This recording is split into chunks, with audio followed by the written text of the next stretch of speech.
মই ক'ব লাগিব লক্ষীপুৰ চুবুৰী লক্ষী মন্দিৰ প্ৰাংগণত লক্ষীপুৰ চুবুৰী প্লাছ লক্ষ্মীনগৰ এই দুটা চুবা লগ লাগি আমি আজি সমূহ ৰাইজে এটা ভাল সিদ্ধান্ত লওঁ। সেই সিদ্ধান্তটো হ'ল কি আমি দুটা চুবুৰী লগ লাগি আমি পহৰা ব্যৱস্থা কৰিছোঁ আৰু লগতে মোৰ ওপৰত বক্তজনে কৈ গ'ল যে আমাৰ প্ৰত্যেকেই পদূলিৰ সন্মুখত লাইট দুটা যাতে ৰাতিপুৱালৈকে সন্ধিয়াৰ পৰা ৰাতিপুৱালৈকে জ্বলাই থৈ দিয়ে। কোনোবা পৰিয়ালে যদি ক'ৰবালৈ যায় তেতিয়াহ'লে তেওঁলোকে ওচৰৰ দুঘৰ মানুহক এটা ইনফৰমেশ্যন দি যোৱাটো ভাল। আৰু মই ভাবোঁ আমি যিখিনি আজি পদক্ষেপ ল'লোঁ মিটিঙত সেই পদক্ষেপখিনি যদি আমি সকলোৱে মানো বা সকলোৱে পালন কৰোঁ তেতিয়াহ'লে নিশ্চয় আমি চুবুৰীৰ চোৰ ডকাইত ইত্যাদিৰ পৰা বেয়া কাৰ্য সংঘটিত হোৱাৰ পৰা আমি ৰক্ষা পাব পাৰিম। আমাৰ ইয়াতে প্ৰায় 15 দিনৰ মূৰে মূৰে চুৰি হয়। আজি 15 দিনৰ ভিতৰত প্ৰায় 3ঘৰ মানুহৰে আমাৰ চুৰি হৈ গ'ল। এঘৰৰ কাটনি কাপোৰ সোণা গহনা ইত্যাদি লৈ গ'ল আৰু এঘৰৰো কানি কাপোৰ সোণা গহনা টকা পইচা 50,000 টকা আছিল তেওঁলোকৰ, সেই 50,000 টকাও নিয়া বুলি গম পালোঁ।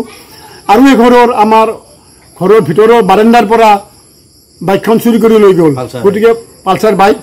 গতিকে এই 15 দিনৰ ভিতৰত যদি 3ঘৰ মানুহৰ চুৰি। আমি বালিগুৰিয়া লক্ষীপুৰ চুবুৰীত ৰাইজ একগোট হৈ যি আজি আমাৰ দুমাহৰ ভিতৰত 3-4টা পৰিয়ালৰ চুৰি কাৰ্য সংঘটিত হৈছে আৰু সেই চুৰি কাৰ্য সংঘটিত আমি ৰোধ কৰাৰ উদ্দেশ্যে নলবাৰী থানাৰ 2জন বিষয়াক নিমন্ত্ৰণ দিছিলোঁ আজি সজাগতা সভাত আৰু তেওঁলোকে আমাক বিভিন্ন ধৰণৰ মতামত আগবঢ়াইছে এটা কেনেকৈ আমি চুৰি কাৰ্যৰ ৰোধ কৰিব পাৰোঁ। আৰু সেই অনুসৰি আমি ইয়াতে এই অঞ্চলত ৰাতি আমি পহৰাৰ ব্যৱস্থা আজিৰ পৰা কৰাৰ সিদ্ধান্ত লৈছোঁ আৰু আমাৰ ৰাইজ ইয়াত সকলো ওলাই আহিছে কাৰণ বিভিন্ন ঘৰত চুৰি কাৰ্য হৈছে আৰু হোৱাৰ সম্ভাৱনা হৈ আছে, সঘনাই হৈ আছে আমাৰ এই অঞ্চলত।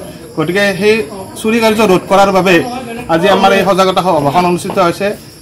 ইয়াত সকলোৱে সহযোগ কৰিছে আৰু আজিৰ পৰা আমি এই অঞ্চলত 4-5জন গোট লগ হৈ আমি ৰাতি পহৰা দিয়াৰ ব্যৱস্থা কৰিছোঁ। আৰু এই অঞ্চলত যিকোনো মানুহৰ ঘৰত কোনোবা যদি নাথাকে আমাক সেই কমিটি এখন বনোৱা হৈছে। এই কমিটিৰ আমি ফোন নম্বৰবিলাক আমি অতি সোনকালে দিয়াৰ ব্যৱস্থা কৰিম আৰু কমিটিখনক কোনোবা ইয়াৰ ওলাই গ'লে যে আলহীৰ ঘৰত আমি ৰাতি নাথাকিম তেওঁলোকে যদি আমাক জনায় আৰু জনালে আমি সেই ঘৰটোক নিৰীক্ষণ কৰাৰ ব্যৱস্থা কৰিম। লগতে আমি যিখিনি মানুহ পাৰে আৰ্থিকভাৱে স্বাৱলম্বী তেওঁলোকে অন্তত ঘৰৰ সন্মুখৰ লাইটটো সদায় সঘনাই ৰাতি বিশেষকৈ পোহৰ হোৱালৈকে জ্বলোৱাৰ ব্যৱস্থা কৰে। আমাৰ ইয়াৰ অঞ্চলত বহু মানুহৰ ঘৰত দেখিছোঁ তেওঁলোকে যেতিয়া ঘৰত সোমায় সন্ধিয়া বা ৰাতি তাৰপিছত তেওঁলোকৰ গেটৰ লাইটটো বন্ধ কৰি থৈ দিয়ে বা সন্মুখৰ লাইটটো বন্ধ কৰিছে। এটা LED লাইট জ্বলোৱাৰ ফলত মাহটোত 20 টকা বা 30 টকা বিল আহিব, কিন্তু তেনেকুৱা পইচা আমাৰ বহুত ডেইলি খৰচা হৈছে, বেয়া কামত বা অনৰ্থক খৰচা হৈছে। গতিকে সকলো পৰিয়ালে যেতিয়া সন্মুখৰ লাইটটো ৰাতিপুৱা পোহৰ নোহোৱালৈকে জ্বলাই থয় আৰু পাৰিলে একোটাকৈ CC কেমেৰাৰ ব্যৱস্থা কৰে যেন।